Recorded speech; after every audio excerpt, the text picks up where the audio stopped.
There are places on Earth where humans are not meant to go.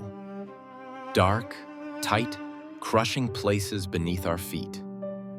For decades, the Nutty Putty Cave in Utah was a popular destination for Boy Scouts and college students.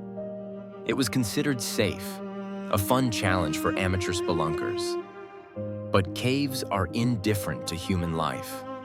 On November 24, 2009, a medical student and father named John Edward Jones entered the cave for a Thanksgiving adventure. He never came out. He didn't die from a fall.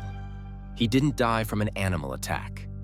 He died because the earth simply swallowed him whole, trapping him in a space no larger than a washing machine door, upside down, 150 feet underground.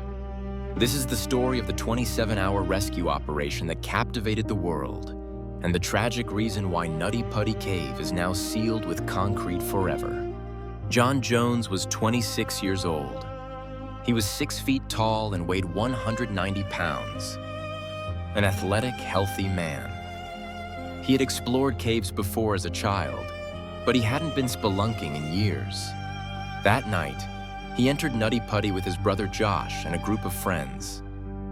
The cave was famous for its tight squeezes with names like the Big Slide and the Birth Canal.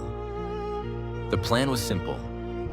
Crawl through the birth canal, a challenging but passable tunnel. Around 8:30 p.m., John separated from the group to find the entrance. He found a small, downward-sloping hole and assumed it was the birth canal. He exhaled to make his chest smaller and pushed himself forward, head first. It was a tight fit, but gravity helped him slide down. He expected the tunnel to open up on the other side. Instead, it ended. John had made a fatal navigation error. He wasn't in the birth canal. He had crawled into an unmapped fissure known to explorers as Ed's Push. It was a dead end. But when John realized this, it was too late. He was wedged at a 70-degree angle, facing down.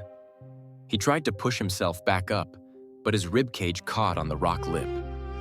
He was stuck. And every time he exhaled, he slid deeper. His brother Josh was the first to find him.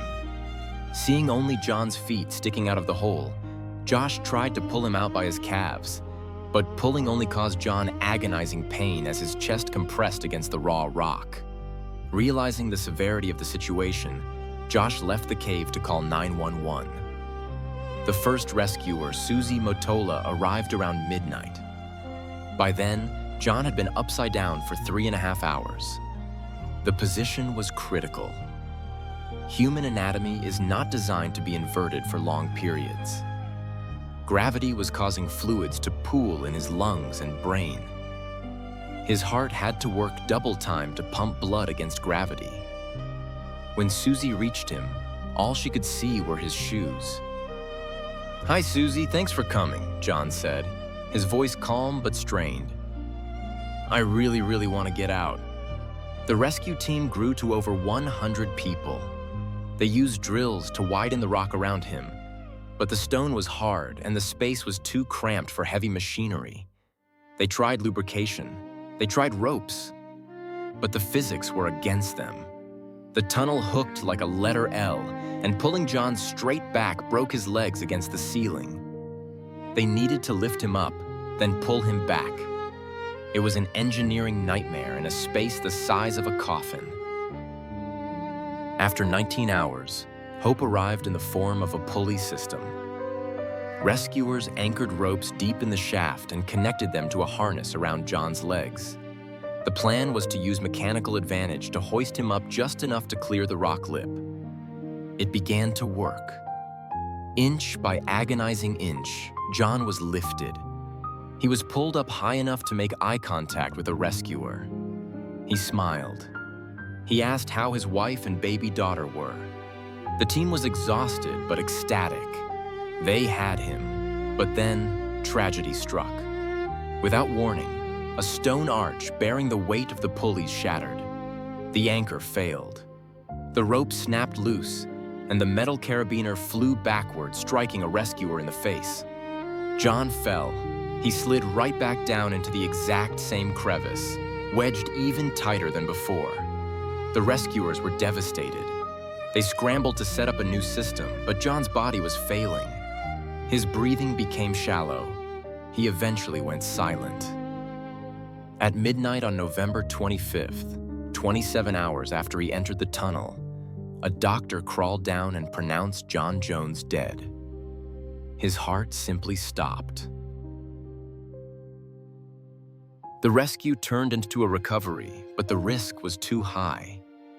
The cave walls were unstable, and retrieving John's body would likely kill another spelunker. The family and landowners made a difficult decision. Nutty Putty Cave would not be reopened.